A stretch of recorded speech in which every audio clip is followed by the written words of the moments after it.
கிராமத்து ஸ்டைலில் நாட்டுக்கோழி குழம்பு எப்படி செய்கிறது இந்த வீடியோக்குள்ளே பார்க்கலாம் வாங்க. பேன் சூடானதும் மிளகு, காய்ந்த மிளகாய், சீரகம், மல்லி விதை, அரிசி இதெல்லாம் சேர்த்து மீடியம் ஃப்ளேமில் வறுத்து எடுங்க.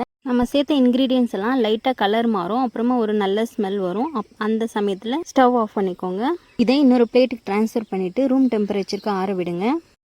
பேன் சூடானதும் 1 டேபிள் ஸ்பூன் நல்லெண்ணெய் சேர்த்து 20 சின்ன வெங்காயம், 2 முழு பூண்டு பல் சேர்த்து 2 இன்ச் அளவுக்கு இஞ்சி சேர்த்துக்கொள்ளுங்க. வெங்காயம் நல்லா லைட் ப்ரௌன் கலர் ஆகிற வரைக்கும் நல்லா வதக்கி விடுங்க.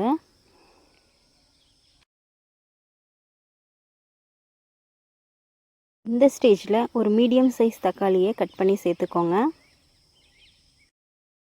தக்காளி நல்லா வெந்து வரணும், அது வரைக்கும் வேக விடுங்க.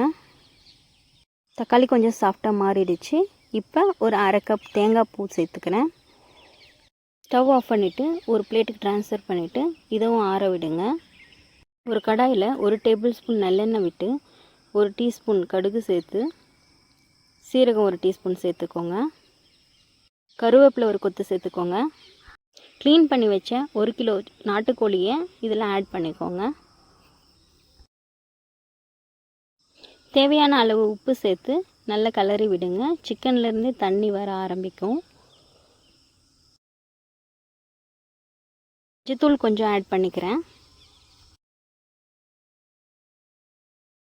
பார்த்திங்கன்னா உங்களுக்கே தெரியும், சிக்கன்லேருந்து தண்ணி பிரிஞ்சு வருது. இந்த தண்ணியிலேயே சிக்கன் கொஞ்சம் நல்லா வெந்து வரணும். இந்த நேரத்தில் நம்ம வறுத்து வச்சுருக்கிற மசாலாவை மிக்சியில் போட்டு அரைச்சி எடுத்துகிட்டு வந்துடலாம். சிக்கன் கூட இது சேர்த்துக்கலாம். மசாலாவை நல்லா சிக்கன் கூட கலந்து விடுங்க. இப்போ நான் 1 table spoon chicken masala add பண்ணிக்கிறேன். கரம் மசாலா ஒரு 1/2 டீஸ்பூன் ஆட் பண்ணிக்கிறேன். அரைச்சி வச்ச வெங்காயம், இஞ்சி, பூண்டு, தேங்காய் பேஸ்ட்டு ஆட் பண்ணிக்கிறேன்.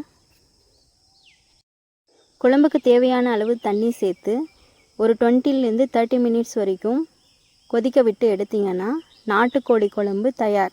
இது ட்ரை பண்ணி பார்த்துட்டு உங்கள் ஃபீட்பேக்கை கமெண்ட்டில் சொல்லுங்கள். இன்னொரு வீடியோவில் பார்க்கலாம். பாய்.